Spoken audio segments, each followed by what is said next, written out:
Continuamos caminando por la carta a los Filipenses en el capítulo 3, los versículos del 1 al 3. El apóstol Pablo había llevado una vida de estricto cumplimiento a las normas del Antiguo Testamento, a lo cual se sumaron las tradiciones de la más fanática secta de los judíos, los fariseos, que se tildaban de conservadores y habían sumado muchísimas reglas de cumplir a las que la ley misma establecía.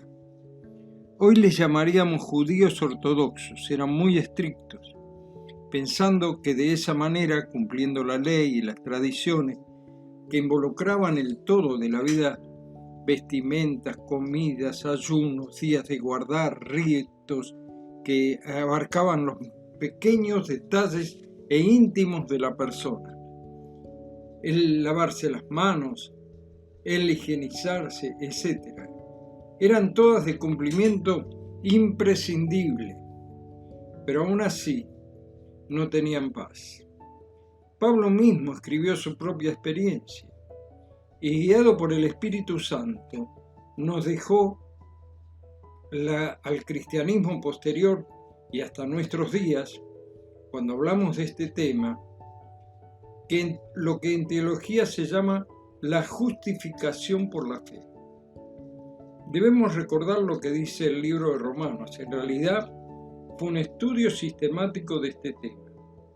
Solo citaremos algunos versículos. Nadie será justificado por las obras de la ley, como exigía el Antiguo Testamento. Esto era un golpe demoledor para el judaísmo. Romanos 3:20 dice: ya que por las obras de la ley ningún ser humano será justificado delante de él, de Dios, porque por medio de la ley es el conocimiento del pecado. Delante de Dios el género humano está en la misma condición, sin distinción de raza, de idioma, de lugar de nacimiento, de raza, de cualquier cosa. Pero hay una buena noticia. La Biblia dice: por cuanto todos pecaron y todos están destituidos de la gloria de Dios, siendo justificados gratuitamente por su gracia mediante la redención que es en Cristo Jesús. Romanos 3, 23 y 24. En realidad, en el título de Romanos deberíamos poner como subtítulo del libro el gran mensaje: el justo por la fe vivirá. Romanos 1:17. Esto ha sacudido al mundo religioso de todos los tiempos.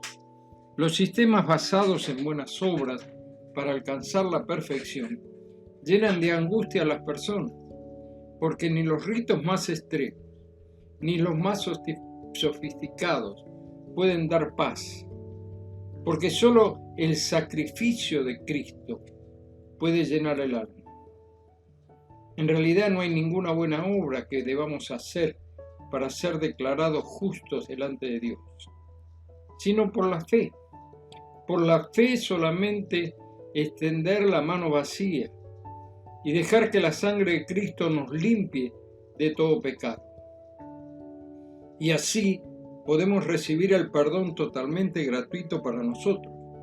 Pero ¿qué costó la encarnación y la muerte de cruz del Hijo de Dios, quien Él mismo resucitó al tercer día? Y como dice la Escritura, está sentado a la diestra del trono de Dios el Padre. En Romanos 5, 1 y 2 leemos: justificados pues por la fe tenemos paz para con Dios por medio de nuestro Señor Jesucristo, por quien también tenemos entrada por la fe a esta gracia, en la cual estamos firmes y nos gloriamos en la esperanza de la gloria de Dios. También Romanos 5:21, para que así como el pecado reinó para muerte, así también la gracia reine por la justicia para vida eterna mediante Jesucristo, Señor nuestro. Aquí está la mecha que, por ejemplo, cambió la vida de Martín Lutero, 1483 a 1546. Lutero estaba predicando sobre la carta a los romanos y teniendo una gran lucha espiritual, buscando por buenas obras ser salvos. De pronto, el Espíritu Santo abrió sus ojos y comprendió que no necesitaba nada más que presentarse delante de Dios y aceptar por fe este perdón gratuito de su parte. Y cuando comenzó a vivir una vida de paz para con Dios, por la sencilla fe, comenzó una revolución en su vida, que se extendió por el mundo entero. Al predicar estas verdades tan simples, negadas o ocultadas a la mayoría de la cristiandad. Este fue el fuego del Espíritu Santo, que comenzó en Europa con lo que se llamó la Reforma Protestante. Teniendo como base estos tres principios: la sola fe, la sola gracia, la sola escritura.